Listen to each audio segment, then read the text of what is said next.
Human being में इतना discrimination क्यों है? मतलब ह्यूमन सोसाइटी वैसे ही हम कमजोर है, वैसे ही human being is the weakest species on the planet of earth. क्योंकि सर डिस्क्रिमिनेशन की बात करें तो ये डिस्क्रिमिनेशन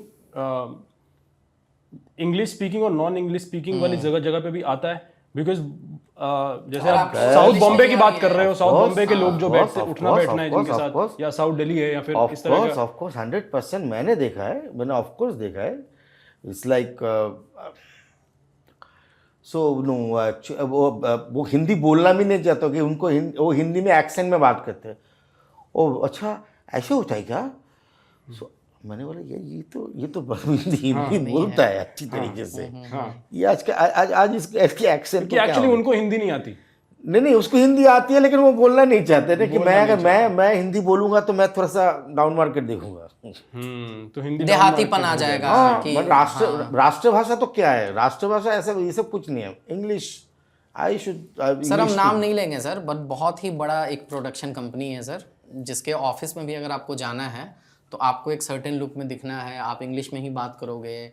आप अगर जैसे आप ऑडिशन देने भी जाते हो, या अगर आप मेल भी कर रहे हो ना, तो आपके ग्रामर को चेक किया जाता है। वाओ। और बहुत बड़ा फिल्म, आप समझ रहे होगे अगर हम जो बताना चाह रहे हैं। बांद्रा में है, बहुत आप नामी गिरामी है। तो यहाँ पर ना नवाजुद्दीन सिद्दीकी जी का हम एक वो रील देख रहे थे जिसमें वो बहुत मस्त बात बोले हम लोग काम कर रहे हैं हिंदी फिल्म इंडस्ट्री में, बट एडी से लेके डायरेक्टर से लेके प्रोड्यूसर से लेके सब कोई इंग्लिश में बात कर रहा है, इंग्लिश में आपको समझा रहा है। स्क्रिप्ट जो आपको दी जा रही है ना, वो भी रोमन में लिखी हुई है। और हम लोग फिल्म बना रहे हैं, हम लोग अपने आप को कहते हैं हिंदी फिल्म इंडस्ट्री। ये कितना बड़ा आयरनी है, बहुत बड़ा आयरनी है। और नहीं, मुझे मैं जजमेंटल, मतलब ह्यूमन बीइंग्स जजमेंटल अब होते हैं, लेकिन मैं उस जजमेंट में जाता ही नहीं हूँ कभी कि कौन सा लैंग्वेज बोल रहा है। कि चलिए आप अगर इंग्लिश में कंफर्टेबल है, बहुत लोग हैं इंग्लिश में कंफर्टेबल, बहुत लोग हैं अंग्रेजी में सोचते हैं उनके ज़बान से अंग्रेजी ही निकलती है। क्योंकि परवरिश उनकी वैसी रही ना, क्या बचपन प्रॉब्लम से है? वैसा रहा। बहुत लोग हिंदी में ही सोचते हैं। वो 1000 बोलो तो उनके मुंह से हिंदी ही निकलते हैं। बहुत लोग बंगाली में सोचते हैं, जो मातृभाषा है बंगाली में सोचते हैं।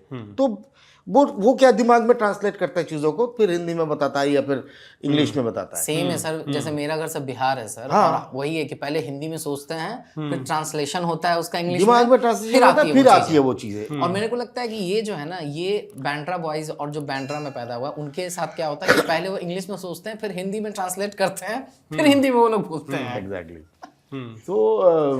तो नहीं, अब कहाँ के है कौन पर एक्सेप्टेंस मुझे लगता है दोनों की बराबर होनी चाहिए। क्या इशू है? अगर ऑफ कोर्स ह्यूमन बीइंग में इतना डिस्क्रिमिनेशन क्यों है? मतलब ह्यूमन सोसाइटी वैसे ही हम कमजोर है, वैसे ही human being is the weakest species on the planet of earth.